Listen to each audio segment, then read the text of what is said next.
During Henry VIII's reconquest of Ireland, many of the Gaelic chieftains had been told that if they surrendered to Henry's authority, they would be allowed to retain their lands under new English titles.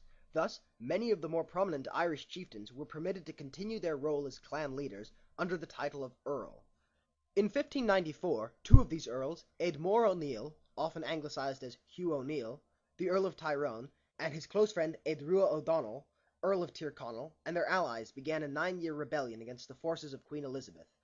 The northern region of Ulster had been the only region of Ireland that was relatively untouched by Henry VIII's reconquest. Although England claimed to rule the entirety of Ireland, the Dublin-based English government had very little power over the Ulster Irish. It was here that the old Gaelic civilization was most apparent, and it was here that Queen Elizabeth had recently set her gaze. Although Hugh O'Neill had been raised in the Pale as a child and had previously been a favourite of the Queen's, he resented her intrusion into Ulster and her intolerance of Gaelic culture. O'Donnell, on the other hand, was raised in the thoroughly Gaelic outreaches of Ulster, and had both a brilliant working knowledge of the landscape and a network of allies from across Ireland. In 1591, one of Elizabeth's English nobles broke up the native ruling clan of County Monaghan, when the hereditary leader of the clan, the Earl MacMahon, resisted the imposition of an English sheriff. MacMahon was hanged and his lordship was divided. There was an outcry among the Irish natives, but the same policy was soon applied to the native land of the O'Farrell and the O'Reilly families. These atrocities encouraged many of the Ulster clans to join with O'Donnell and O'Neill, who were soon well prepared to resist any English attempts to govern Ulster. To arm his soldiers, O'Neill bought muskets, ammunition, and pikes from Scotland and England. Since 1591, O'Donnell, on O'Neill's behalf, had been in contact with Philip II of Spain, appealing for military aid against their common enemy, and citing also their shared Catholicism. With the aid of Spain, O'Neill was able to arm and feed over 8,000 men, an unprecedented power for a Gaelic lord, and in 1594 he began an active rebellion against the English conquerors. The English authorities in Dublin were slow to comprehend the depth of the Ulster Rebellion. After failed negotiations in 1596, English armies tried to penetrate the Ulster Mountains, but were repulsed by a trained army including musketeers in prepared positions. At the Battle of the Yellow Ford in 1598, up to 2,000 English troops were killed in battle, having been ambushed on the march to Armagh.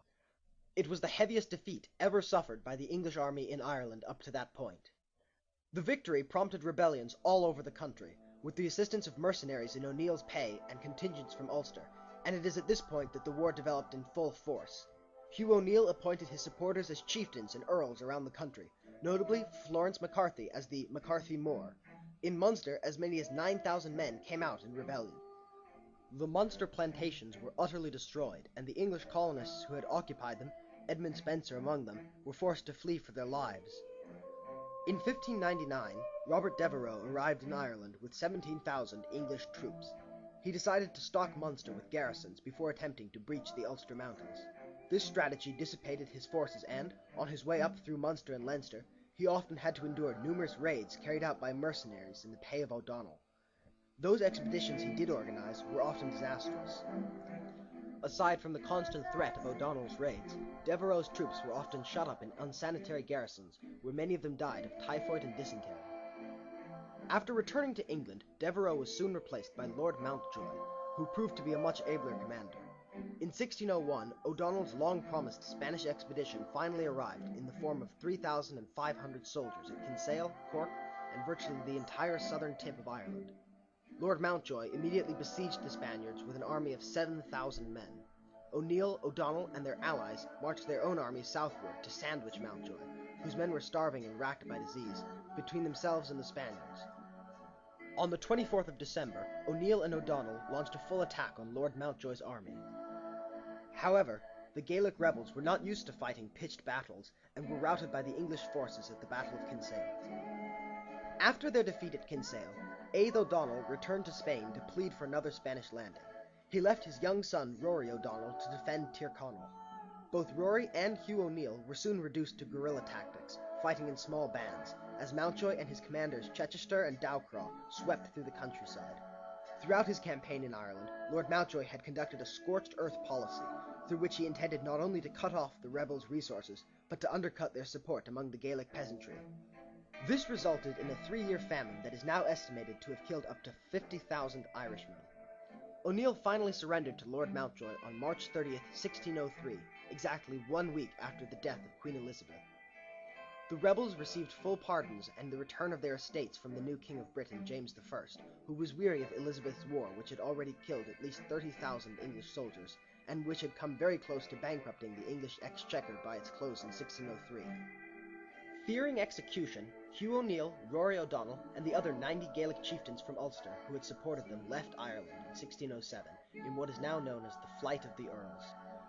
They intended to organize an expedition from a Catholic power in Europe to restart the war, but were unable to find any military backers in either Spain, France, or Italy. As a result, their lands were confiscated and colonized in the plantation of Ulster. The Flight of the Earls is often seen today as the death knell of Gaelic Ireland. With it died the clan system and the notion of a native Gaelic nobility.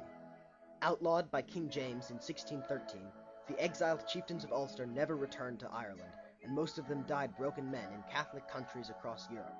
On July 20th, 1616, Hugh O'Neill himself died in Rome.